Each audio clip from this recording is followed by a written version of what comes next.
Most hauntings are contained within the walls of a house, but Gettysburg is 6,000 acres of open, exposed farmland. In July 1863, this soil absorbed 57,000 casualties over a single 72-hour period. The fallen were buried exactly where they dropped. This map traces how the conflict began almost entirely by accident. Two massive armies converged on the outskirts of a small town, sparking a battle that neither side initially planned.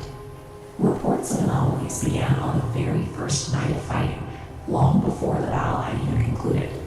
As the Union Army's 5th Corps marched through the dark, officers officially recorded seeing a figure on horseback in Revolutionary war dress. The rider appeared and vanished repeatedly while guiding them toward the battlefield. The scale of the violence seemed to fracture the reality of the landscape, even as the fighting was still underway. On the second day, the combat reached the southern edge of the field at a jagged outcropping of boulders known as Devil's Den. Confederate sharpshooters fought from behind these rocks, often dying trapped deep within the crevices. Some were found wedged so tightly they were unable to fall. Today, this specific coordinate creates a localized anomaly where modern technology fails without explanation. Visitors report fully charged batteries draining in minutes and photos coming out blank, but only when they are standing within the boulders. Testimony stretching back decades describes a barefoot young man in a wide-brimmed hat who approaches visitors at this location. He calmly points toward a nearby creek called Plum Run, tells visitors they will find what they are looking for there, and then vanishes. Historians confirm his appearance matches the Texas regiments who were killed at this exact coordinate. Devil's Den functions as a geographical trap, holding both the soldiers of 1863 and the residual energy they left behind.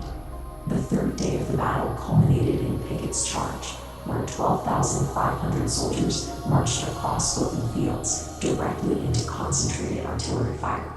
The aftermath was a landscape covered in casualties. Surgeons worked through the night in makeshift triage tents, discarding limbs through windows in numbers that horrified the veterans. This intensity creates what researchers call a time slip. Extreme trauma fractures the timeline, allowing 1863 to bleed into the modern day. Inside this overlapping bubble, the past appears completely real, temporarily replacing the present environment for anyone standing inside. This occurred at Pennsylvania Hall, when two college administrators stepped into an elevator to head to their offices. The elevator bypassed their floor and opened on the basement, revealing a silent, blood-soaked 1863 operating room.